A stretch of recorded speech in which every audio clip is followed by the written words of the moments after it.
Hello friends, कैसे हो आप सब। उम्मीद करती हूँ कि आप सब लोग बहुत अच्छे होंगे। अन्नपूर्णा दिव्य चैनल में एक बार फिर से मैं दिव्या आप लोग का बहुत बहुत स्वागत करती हूँ। दोस्तों, आज के वीडियो में हम लोग एक कहानी को सुनेंगे। उम्मीद है कि ये कहानी आप लोगों को जरूर पसंद आएगी।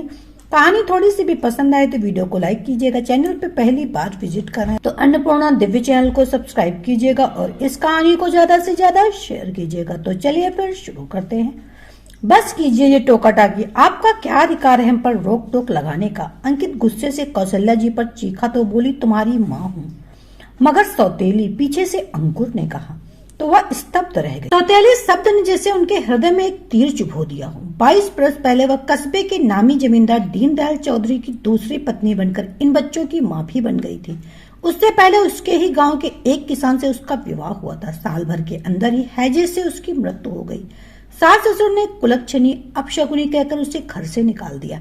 भाई शहर में रहता था, बहन को अपने साथ ले आया, परंतु उसे यह चिंता भी थी कि मेरे बाद इसका क्या होगा। दीनदयाल से उनकी जान पहचान थी। काम के सिलसिले में एक दिन जब दीनदयाल उनसे मिलने आए तो उन्होंने दीनदयाल को कौशल्या के बारे में बताते हुए कहा, मैं इसका फिर से विवाह करना चाहता हूँ, कोई नजर में हो तो बता। तब दीनदयाल बोले कि अगर उचित समझो तो मैं कौशल्या को अपनी पत्नी बनाने को तैयार हूँ। तुम तो जानते हो कि पत्नी के स्वर्गवास के बाद से तीन बच्चों को संभालने में मुझे कितनी परेशानी हो रही। कहने को तो तीनों 15 वर्ष के हो, लेकिन भाई गृहिणी बिना घर भी तो भूतों का डेरा ही होता है। खेती से आमदनी इतनी तो हो ही जाती कि बच्चों को कोई तकलीफ नहीं होगी, लेकिन बिना औरत के घर। सुनकर कौशल्या के भाई ने तनिक भी देरी नहीं की और पहले मुहूर्त में बहन का विवाह करके उसे दीनदयाल के साथ विदा कर दिया। रास्ते में दीनदयाल ने पत्नी को अपने घर परिवार और बच्चों की पसंद नापसंद की पूरी जानकारी दे दी थी। तभी कौशल्या ने पति से वचन ले लिया था कि हम और संतान को पैदा नहीं करेंगे। अंकित, अंकुर और अर्पिता ही हमारी संतान रहेंगी।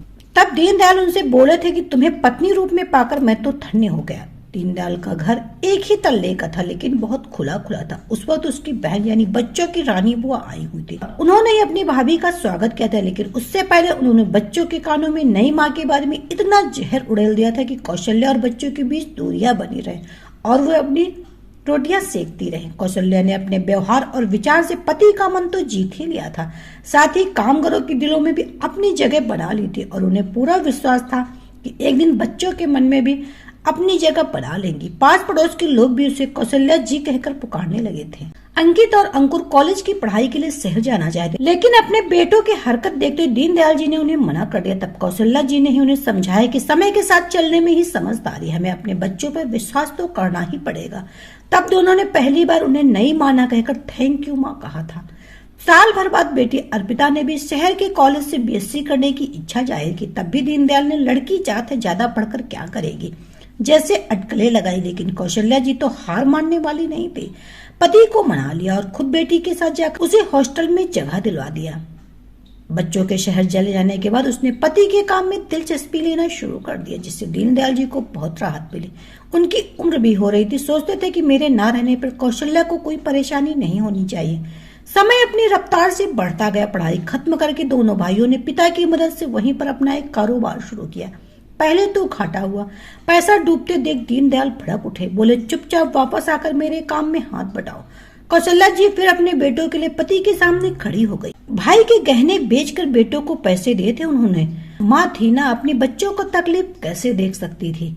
माँ का आशीर्वाद मिला तो उनके कारोबार में तरक्की होने लगी। अर्पिता की फाइनल परीक्षा खत्म होते दीनदयाल जी ने अपने बैंक कर्मी मित्र के सीए बेटे के साथ बेटी का विवाह कर दिया। साल बीतते बीतते अंकित अंकुर की भी एक ही घर की 2 बेटियों के साथ विवाह कराकर वे अपनी जिम्मेदारी से मुक्त हो गए। अर्पिता एक बेटे की माँ बन गई और बहुओं ने भी उन्हें पोते पोतियों का मुंह दिखा दिया। एक दिन दीनदयाल जी पत्नी से बोले कि बहू बेटे तो बुलाते नहीं, हम ही चलकर उनसे मिलाते हैं। कौशल्या जी तो बहुत खुश हो गई, तुरंत चलने की तैयारी करने लगी। काम निपटाकर पति को दूध दे आई, कहा पी लेना, बच्चों के लिए जरा मिठाई रख लेती हूँ, कहकर वो रसोई में चली गए और वापस आकर देखा तो दीनदयाल जी बिना दूध पे और चश्मा हटाए ही सो गए। सब व्यवस्थित करके वो भी सो गई। सुबह उठकर देखा तो कौशल्या जी चकित रह गई। दीनदयाल जी रात में ही जिस मुद्रा में थे अभी भी हैं। हे भगवान, उन्होंने उनकी कब्ज टटोली तो मुंह से चीख निकल गई। हमसे ऐसी क्या भूल हो गई जो बिना कुछ कही अपनी आंखें मूंद ली। कहते हुए कौशल्या जी रोती जा रही थी। बच्चे आए, कुछ दिन साथ रह चले गए। फिर वो और उनके पति की याद। करीब 6 माह बाद अंकित आया और माँ से बोला कि आप यहाँ अकेली क्या करेंगे, हमारे साथ रहिए, बच्चे आपको बहुत याद करते हैं। पुत्र मोह के आगे उन्होंने साथ चलने के लिए सहमत दे दिया। ने घर और कागज खाता तो अंकित बोला कि आधे घर में किराएदार लगा देते हैं और खेती के लिए 1-2 आदमी रख देते हैं, फिर मैं और अंकुर तो आते जाते ही रहेंगे। शहर आकर कुछ दिनों तक सब ठीक रहा, फिर वही होने लगा जैसे सब घरों में होता है। घर काम के लिए बाई उनकी मदद करती थी, लेकिन उन्हें सम्मान नहीं मिलता था। पिता के रहते तो किसी ने मुंह पर कभी कुछ नहीं कहा, लेकिन अब तो बेटे का क्या, बहू भी बेलगाम थी। बाई उनसे कहती, आप उनकी ऐसा कैसे बोल देते हुए हंसकर टाल जाती।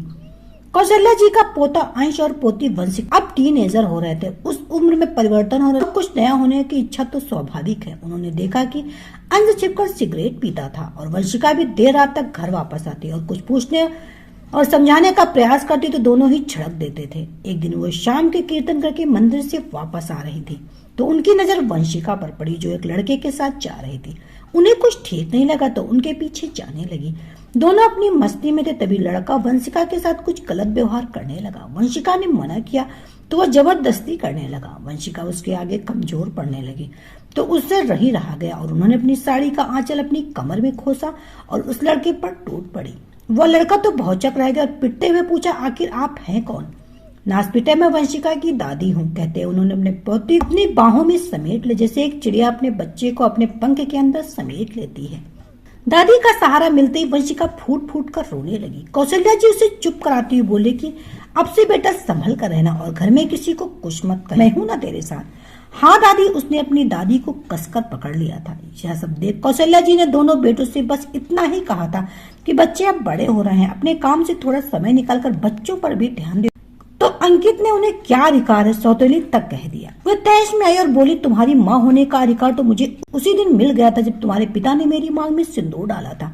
उनके ना रहने पर भी मैं तुम्हारी माँ ही रहूंगी और गलती करने पे तुम्हें डांटने का अधिकार मुझे हमेशा रहेगा। रही बात सौतेली की तो सुनो, अपने कन्हैया को डांटने के लिए यशोधरा ने किसी से अधिकार नहीं मांगा था और न ही भरत को प्यार करने के लिए कौशल्या ने कैकेयी से पूछा था। कहते कहते उनकी सांस तेज चलने लगी।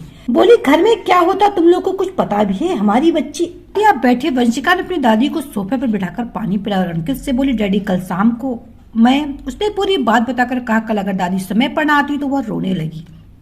बेटे हटपट और बहू शर्मिंदा। उन्होंने कौशल्या जी के पैर पकड़े और अपने व्यवहार के लिए माफी मांगी। अगली सुबह दोनों बेटे काम पर जाने की तैयारी करने लगे।